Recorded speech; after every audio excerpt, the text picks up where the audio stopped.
hit or anything? Good. Good morning, everyone, and welcome to the Town of Vesuvius Committee of the Whole meeting, June the 8th, 2021, 9 a.m. And there are 1, 2, 3, 4, 5, 6 of us in council chambers. And I think you can see that our CAO and our corporate officer are here, plus Councillor Rhodes, Councillor Bennett, Councillor King, and me. And I'm Sue McCordoff, the mayor. So welcome. We need a resolution first to exclude the public, and we need it moved and seconded that in accordance with Ministerial Order M192, Town of Vesuvius Committee of the Whole meeting will be closed to the public due to the inability to meet physical distancing recommendations made under the Public Health Act in council chambers located at 8707 Main Street. And that to ensure openness, transparency, accessibility, and accountability, the Town of Vesuvius Committee of the Whole meetings will be recorded, streamed, and published on the town's website. And I forgot to mention, I do apologize, that Councillor Harvey is also on our Zoom meeting, so he is also present. Approval of the agenda and late items. Are there any late items? Mrs. Hill? We need their motion. Oh, I'm sorry, I didn't, we need a motion. Thank you, I bypassed that. Councillor Rhodes, Councillor Bennett approved the motion, all in favor. Thank you. Now we'll go to the approval of the agenda. And do we not need to do Yes, that? we do, yes. We do, so it doesn't say that Yes. here, that's why. Okay, could we have a motion to approve? Councillor King, Councillor Bennett, all in favor? Thank you. And the adoption of some minutes. The Committee of the Whole minutes from April the 27th, 2021. We have a motion for that, please. Councillor Rhodes, Councillor King, all in favor. Thank you. And no business arising. So we have some delegations today. And our first delegation is from the South Okanagan Immigrant and Community Services. And we have a presentation today by Cherry Fernandez, who's the executive director, Elmira Galayeva, I hope that's correct, LIP coordinator, and Katerina Oliveira, the student intern. So welcome, and please go ahead with your presentation. Thank you. Thank you, Mayor McCordoff and Council for giving us this opportunity to speak with you today. If I can, I would like to share a presentation with you. So I'm going to share my screen right now. Excuse me. There we go. Okay. So once again, my name is Cherry Fernandez and I'm the executive director here, and I'm joined by my colleagues, Elmira, Michael, and Katerina. And before we get started, I'd like to acknowledge with gratitude and appreciation that we are joining you from the traditional, ancestral, and unceded territory of the Syilx people of the Okanagan Nation. So we are an immigrant serving organization providing settlement services to the South Okanagan Similkameen. Our core services are listed here on the screen, and we support permanent residents, naturalized Canadians, temporary foreign workers, and post-secondary international students. On April 4th, the immigrant serving sector was deemed an essential service. This was April 4th of 2020. So for SOICs, that meant, like many, that we had to transition in a very short time frame. For us to remain responsive and accessible, that included providing orientation and training to new technologies and online platforms. It included online one-on-one homework club to support home-based learning, offering intergenerational programming to mitigate the isolation that a number of seniors, youth, and children experienced during the pandemic. And in a year of racial tensions, it really meant celebrating the diversity of our region with our first virtual One World Festival. Despite the slowing of Canada's population because of border closures, We learned a new way to interact and connect with newcomers to our region, really increasing our accessibility. And you can see here the significant number of services that we were able to provide to individuals that represented 105 countries and territories of origin, all living here within our region. Today, we'd like to highlight two of our programs with you here today. Good morning, everyone. My name is Elmira. I'm the coordinator of the Local Immigration Partnership, and I'm gonna talk a little bit about what we do, but mostly just highlight one of our programs. Next slide, please, Cherry. So Local Immigration Partnership is a partnership table that brings together local governments, school boards, businesses, and community organizations to develop and implement a strategy for successful immigrant integration. And we're doing it through collaboration. And I know the mayor and Councillor Harvey are very familiar with our work. Please, next slide. So we have a lot of initiatives, including research on newcomer needs, raising public awareness about newcomer contributions in the community, and also developing many tools to support employers in hiring and retaining immigrant professionals. So this new project we just started a few months ago. It's called Workplace Equity and Inclusion Project. And the goal is to contribute to creating a more diverse and inclusive workplaces. So we're working with 5 employers, including the Okanagan College, and the Penticton Indian Band Management Company, to help them develop policies and practices that would make their workplaces more inclusive. And we're using a broader definition of diversity here. So we're including immigrants, Indigenous community, people that have disabilities, LGBTQ2S+ community, seniors, and women.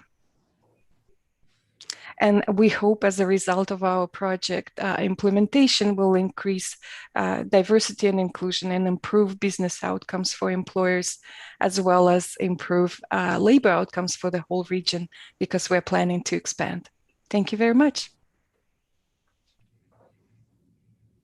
Hi, everyone. Thanks again for having us. So changing the gears slightly, I'd like to familiarize you with the One World Youth Crew.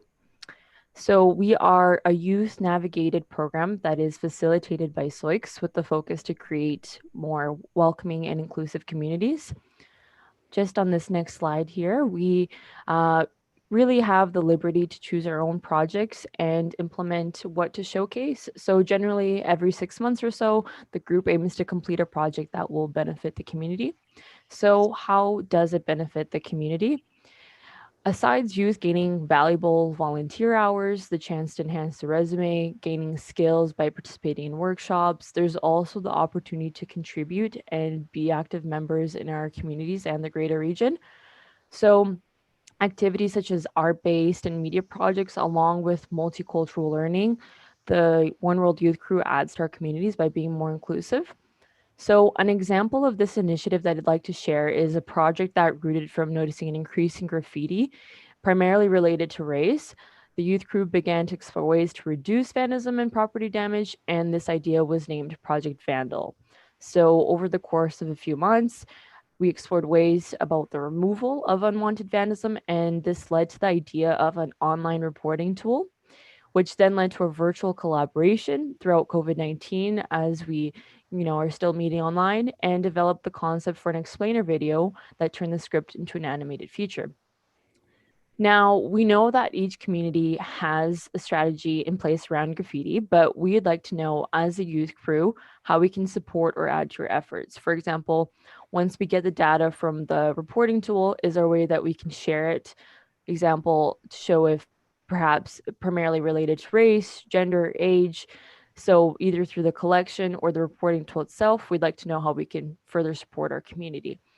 Another initiative that I'd like to share with you today is some of our work that we've done around murals. So we've painted an Okanagan-inspired mural in the back of the SOICS office here in Penticton, but it is a true aspiration of ours to see more murals, as it's something that we can, come together and do make more connections and more projects for where more youth reside. And then this last slide here just has a little bit of the links that I've talked about. It shows kind of our projects along with our explainer video, along with our reporting tool there. Thank you. Thanks. So everything that SOIX does really involves diversity and inclusion. And you can see that throughout our settlement services, the local immigration partnership, and the One World Youth Crew. One in particular is a Respect Network, which really focuses on anti-racism initiatives. As a result of this, we produced this year, the SOIX team in our youth crew picked up a camera and produced a short video called What Do You See? It is a video that is actually inspired by my own daughter when she was 3 years old and asked me the question. She asked, "Mommy, do you like being brown?" So we wanted to share this with you today. So if you can just give me a moment, I'll share my screen here.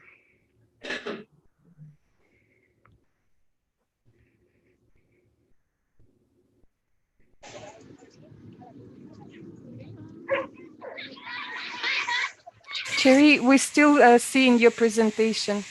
Oh, okay. One moment. Let me stop this.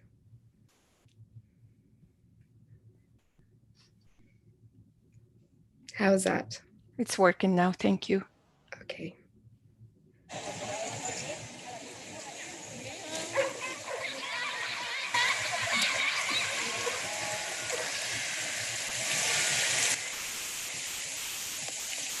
Mommy, you like being brown?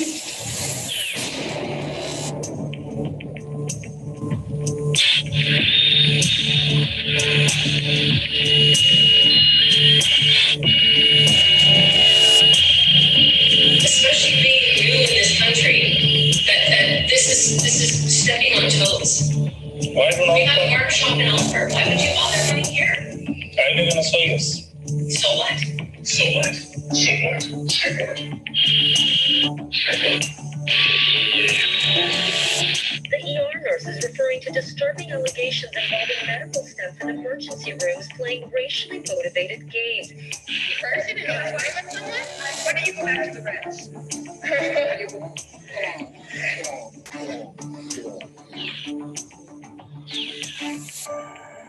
Mommy, you like being brown? Baby, what do you see? I see you, Mommy. What do you see? My accent, my culture, my appearance, my name. This is not my whole story. I am your neighbor.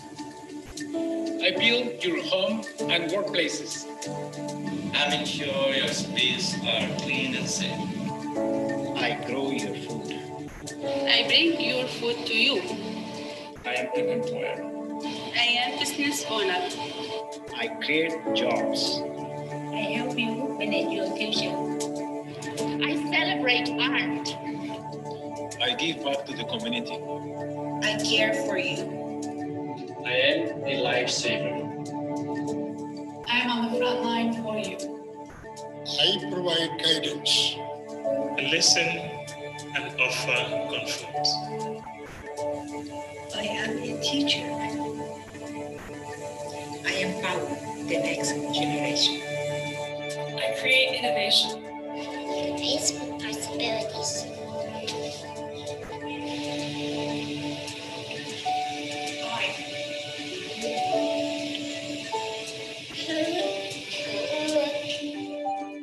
We are connected. I am Kamloops. I am Salmon Arm. I am Vernon. I am Kelowna. I am Pitchland. I am Summerland. I am Penticton. I am Oliver. I am Osoyoos. I see you. I am Amanda. Father, Sister. My brother. Daughter. Son. Mentor. Friend. I am your neighbor. I am your neighbor. I am your neighbor. I am your neighbor. I see you. Mommy, you like being brown? Baby, I'm proud to be brown, but I am not alone. You are not alone. This is our community. These are our neighbors. Neighbors that will not be silent, but take a stand and make us stronger together. Color makes life beautiful. We are all connected. Our diversity makes us stronger together. Why fear our differences? Instead, share, learn, and appreciate the strength we have in our connection. To those that lift us up in times of crisis and uncertainty. To those that do their part every day where we work, learn, play, and live. To those that recognize and value our connection. Thank you.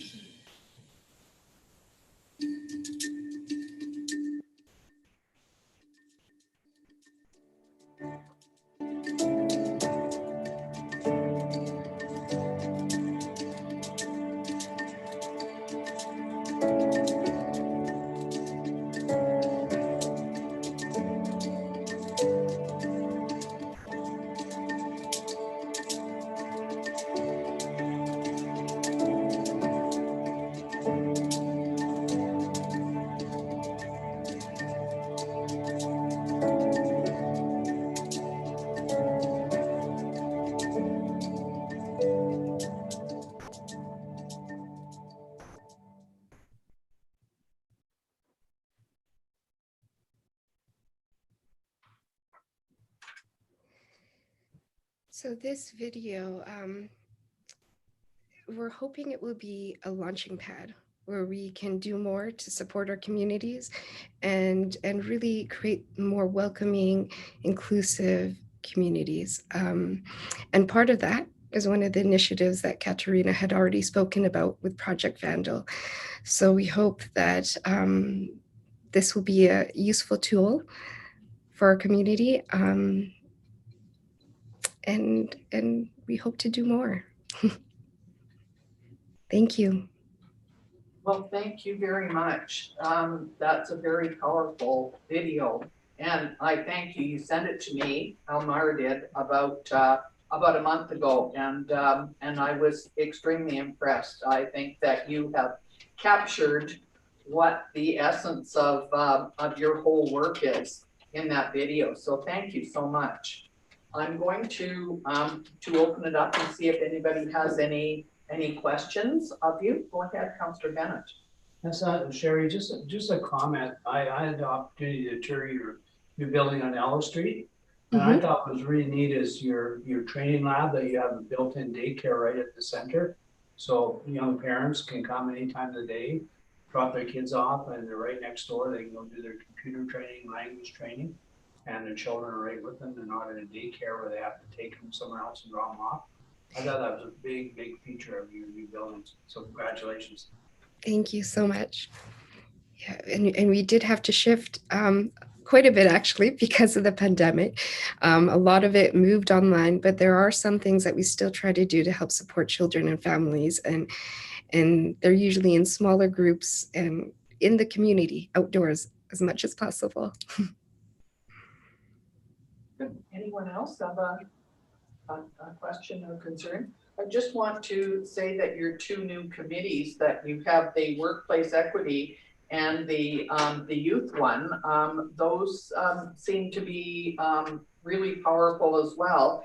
And I like the fact that you're attacking graffiti and putting up murals. That's a real positive spin on graffiti on the walls. So We certainly appreciate what you do in a very calm, sensible, and sensitive way. And we thank you for coming today and talking with us.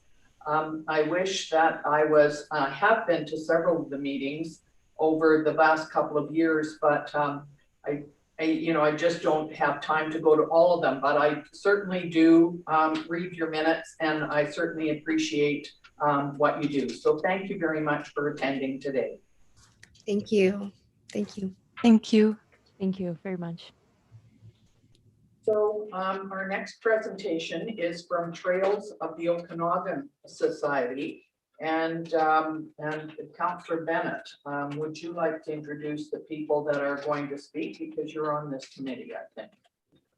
I believe the only one we have here is Janice Levy. She's our president of the society and does a great job. Oh, good. Well, go ahead, please, Janice. Thank you. I'm just going to share the screen. Make sure that everybody can see this. Is that available for everybody now? Yes, it is. Go ahead. Thank you. I just want to say it's a hard act to follow. That was quite a moving video. I had brought tears to my eyes. Anyway, thank you, Mayor and Council, for this opportunity to let us speak to you today about the Trail of the Okanagans. We'd like to acknowledge that we are grateful to live and work on the unceded territory of the Syilx people. And as Myra said, my name is Janice Levy, and I'm the current president of the Trail of the Okanagan Society. We are an SC group with a vision of an uninterrupted 370-kilometer long hiking and biking trail that will extend from Sicamous to Brewster, Washington. Now, our focus is the section between the Bennett Bridge and the international border. We also work in collaboration with the Okanagan Rail Trail and the Shuswap North Okanagan Rail Trail, who are developing the route north of Kelowna. And we are part of a trail coalition that includes trail builders south of the border to Brewster. It's our mission to connect all of these sections into one trail. The full route can be divided almost exactly into three. There's 120 kilometers of the trail in Washington State, 125 kilometers Kelowna North, and our section between the Bennett Bridge and the border is 125 kilometers. Now, our piece presents the toughest challenges. There are approximately 100 different trail sections to connect, running through 3 First Nations reserves, 2 regional districts, and 7 communities. We are currently meeting with all of these groups, and it's why we're meeting here today to discuss having the trail recognized and implemented into the relevant planning documents, and to illustrate the benefit of prioritizing this Pan-Okanagan active transportation corridor. The obvious reasons why the trail is important to us are listed on this slide, but we'd like to emphasize the last one. Most people in the Okanagan don't realize that the Okanagan is ranked low in the diversity of tourism amenities. So while we have really great beaches and warm sunshine and wineries, as a tourism destination, we could actually do better. Rail trails have proven to be highly popular across North America and Europe. The Trail of the Okanagans can similarly offer another major amenity to support and connect those that we already have. Rail trails have proven to be almost universally economically beneficial. But specific to the Okanagan Rail Trail's economic impact assessment found that the trail would extend the tourist season by a few months on either side of the summer, as cyclists will come earlier and stay later. It determined that property in proximity of trails in the Okanagan have a 15 to 30% higher property value upon resale. And it also found that the trail would have significant positive impact on business activity. Important for our vision of a 370-kilometer long trail, the study stated that if the Okanagan Rail Trail was connected from Sicamous to Osoyoos, it would vault the trail into one of international significance, because it would then be of a scale that would be able to attract the international cycle tourism sector. The study also projected that there would be 500,000 users, annual users, of the Okanagan Rail Trail in its 5th year of operation. It actually hit that benchmark in its very first year, and before it has even been fully connected. And certainly this last year, the pandemic has demonstrated that the latent demand for trails throughout the Okanagan is growing. As a result of the numbers that are using the Okanagan Rail Trail, every community along its route has or is in the process of building links to the trail to bring those users and visitors directly into their business districts. And it's not just communities. And note that Predator Ridge received a $250,000 grant this spring to build a connecting trail to their development. Now, while the 50 kilometers of the Okanagan Rail Trail is great, to attract the next level of tourism, it needs to be longer. Cycle tourists look for longer trails. When they're planning their trips, they want something that's somewhere between 4 and 7 days with a ride of about 50 to 80 kilometers a day. They want and look for trails that are safe and comfortable and separated from motorized traffic. And they're looking for bike-friendly lodging and dining options and cultural activities along the way. So this is why we are advocating for the connection of all these trails into one, because it puts us right into that sweet spot needed to attract this larger market. It's also a really great time to be building trails. There are a growing number of grants available for active transportation, the largest of which was recently announced by the federal government, which will quadruple the amount of money available for this sector to $400 million to be spent over the next 5 years. To take advantage, though, note that there's a focus on best practice standards, and it's likely that shovel-ready projects will be needed to apply. When we prepared the routing maps for the Trail of the Okanagans, we purposefully followed the current trail planning for each community, including Osoyoos. For the most part, our route through town here is what is indicated on the Osoyoos Parks and Trails Master Plan. Our recommendation to every stakeholder is also to follow the BC Active Transportation Design Guide for trail standards for the best guidance on safety and to be eligible for funding, which fortunately Osoyoos largely meets in your Trails Master Plan. Safe trail design is a big caveat. To attract cyclists in the numbers that we're seeing on the Okanagan Rail Trail, the pathways must be built to a particular standard because the majority of riders are looking for safe pathways. And the research bears this out. It has found that out of 100 people, there are 30 that will probably never get on a bike. But what that means is that there are 70 that will. Of course, only one will ride in busy traffic. 7 might ride on a bike lane with a painted divider. 60 are looking for safe traffic segregated pathways. Of those 70 people, 100% of them will ride on what's called an all ages and ability design cycle route. The safer the route design, the more people attracted to riding. And this is the way that we fulfill our active transportation plans and get our residents and tourists using the route by building safe trails. Cycling and trails are 2 of the most popular recreational activities in Canada. They are also some of the cheapest to provide facilities for and are free and accessible to anyone in the community. And I'd like to just pause and underline the point of this slide. We've seen some communities decide not to fulfill their master plans, and instead of building protected bike lanes, they will say, well, let's just paint a line on the road. We'd like to argue that there's really no benefit in spending money on infrastructure that the majority of people won't use. We like to build infrastructure that everybody will. And think about it. If you want to bring your family, your 10-year-old out on a bike path, where are you going to take them? To give you a sense of what a protected bike lane looks like in an urban setting, this is a fully protected cycle path. This one is actually in Kelowna that separates cars from pedestrians. This one's a minimum of 3 meters wide for 2-way traffic. The protection can either be a curb like this one or a series of bollards, or it could be a totally raised surface similar to a sidewalk. As I said, this one's in Kelowna. One with flexible bollards is currently under construction in Penticton on Martin Street, and I think it'll open later this month. And this is exactly what the Osoyoos Parks and Trails Master Plan calls for. This drawing is from the master plan and indicates a 3-meter cycle track with a buffer space and delineator posts. Here is our map of the Trail of the Okanagans as it travels through Osoyoos.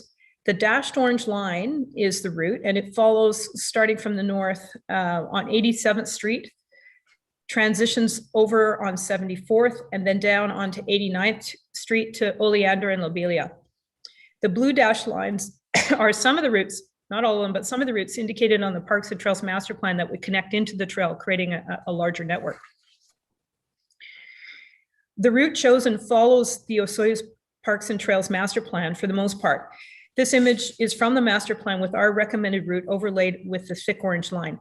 The variation we show is at the south end of town to facilitate the route extending to the border with a cycle path on Lobelia. We also note that the master plan recognizes the connection to the Trail of the Okanagans at the north end, and we've just circled that in red for reference. Osoyoos is particularly fortunate that some of the longest sections of completed trail in the South Okanagan are just north of town, and they're about to get extended. Currently, with the exception of the two short sections in black on the diagram to the left, which are along Highway 97, the pathway is complete from Osoyoos to north of Oliver and the new District Wine Village. We're currently in conversations with the Osoyoos Indian Band and the RDOS about potential to extend the pathway north to Gallagher Lake, and we're about to talk to the Ministry of Transportation and Infrastructure to fix the two gaps on the highway that I just mentioned. All of this already makes for some very nice day trips out of downtown Osoyoos. We're obviously very excited about the potential of the trail, and it's closer to reality than you might think. Almost 3/4 of the route is currently cyclable with about 30 kilometers built to an all ages and ability standard. Certainly there are going to be some challenges, but we're seeing a lot of momentum with every community that we've spoken to. Several sections in West Kelowna are scheduled for construction. Some gaps are about to open up. And the RDOS is looking at upgrading some of the routes in the Southern Okanagan. So to conclude, we would simply like to ask that the priority be placed on the route in Osoyoos that we identified to create a continuous connection through town from north to south, that the trail standards called for in the master plan be implemented as indicated, that there be some consideration for a bike repair and water bottle filling station to be planned in the vicinity of the museum, and that we'd like some opportunity to work with your planning department to establish the trail connection to the south end of town that would allow for a continuous path to the border. So thank you for listening to us today. We're here to answer any questions that you might have. Thank you. Thank you very much, Janice. That you've really done your homework on this, and I certainly appreciate having all the visuals to hit home. Can I just, before I turn it over to council, I'd just like to say that I'm on the Highway 3 coalition with the mayors and chairs that runs from Hope to the Alberta border. And one of the things that we look at is not only upgrading the road for car traffic, but another thing that we've done is encourage plug-in stations along the route, widening the road, and we deal with Department of Highways with this quite often. And this group has been going for about, I don't know, 20 years, I think. I've just been on it since I've been the mayor. And so widening the path along for cycling and wildlife corridors as well. So it's a sort of a multi, a plan. And but one of the things that we certainly have looked at is the ability to bike Highway 3 from from Hope to the Alberta border. So this kind of fits in, and of course, Osoyoos is at the junction of Highway 3 and 97. So we've got it going both ways. That's wonderful. Thank you very much.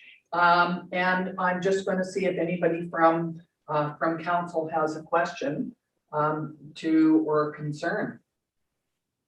The one thing that I saw was Highway 87th Street, and I know that you want to turn that into a bike path. My only thing that occurred to me right away is that is the only other emergency exit out of town.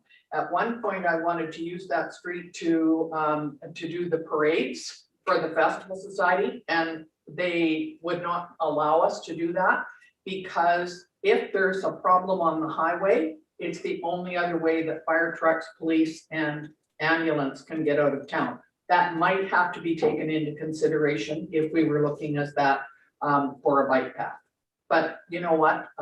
That would be the type of thing that we'd have to look at carefully with our directors and our planning department and our operational services.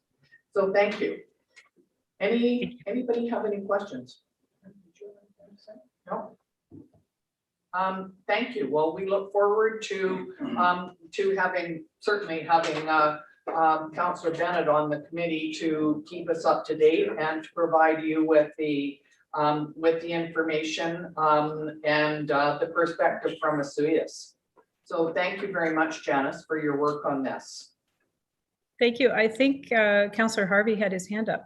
Oh, and you know what? I can't see how Councillor Harvey. Is there anything? Can you take down your presentation so I could see Councillor Harvey, please? There we go. Councillor Harvey, did you have a question? Well, yes. Thank you very much for the presentation. It's awesome. I think this notion is brilliant. I'm just in my own experience and looking at your map, you had 2 black dots on the highway area north of town that to me have to be the highest priority. I mean, it feels like the town of Osoyoos and going to the border is isolated from the rest of the connection because of those sections. How do you get across the highway where necessary? Those things. I mean, I just have a sense of isolation. And so, while I agree with, the ask and the recommendations, sometimes it feels that it might be, cart before the horse almost. Not really. That's not the right metaphor that I was looking for, but we need a way to connect into the system. And I mean, without RDOS and Highway 97 isolated lanes or whatever the solution is, I just wonder in terms of those regional priorities rather than just focusing on within the town boundaries, and any comment you might have there. Yeah, what you're saying is music to our ears. We have been working very closely with the RDOS. We're in the process of organizing a meeting, a joint meeting between the 3 MLAs from Osoyoos up to West Kelowna to talk about some of the provincial pieces that they can help us with. 2 of them, the first one is with the Ministry of Transportation and Infrastructure. There are about 6 small sections of the route that happen, the two of which you've just mentioned. And we'd like to attack those all at once with the ministry to say, how can you help us facilitate this trail? And rather than talking about each one of them independently, we want to talk about this as a system, because we think the vision of the larger trail and the importance of the larger trail will be a stronger place to start from. So we're here today to talk to we talk just about the stuff in town because we're talking to the mayor and council, and that's your jurisdiction, but we fully see the importance of a fully connected trail. And believe me, those 2 black points that you marked out are big on they're in our crosshairs, believe us. Thanks so much. And they have been for quite a few years, because I'm on the regional district board and it's been brought up many times. So we do understand the concerns there. Go ahead, Councillor Bennett. Councillor Harvey, just a note, the only place that all the way from Oliver to the US border that will cross the highway would be by the museum. And the reason it comes down 87th, so that's a natural road comes in and there's a flashing light at the museum. And it's probably the safest place to cross the highway all the way from Dicton to here. So that'd be the only place. The other 2 places you're talking about, they goes along beside the highway, but they do not cross the highway. Okay. Anything else? Well, thank you very much, Janice. We appreciate this, and we will continue to hear from you on the good work that you're doing. And please keep us informed on what happens after you talk to the MLAs. We will do so. Thank you. Thank you so much. All right, I don't believe we have anything else on the agenda today. All right, so could I please have a motion to terminate the meeting? All right. Thank you, Councillor King, Councillor Bennett, all in favor?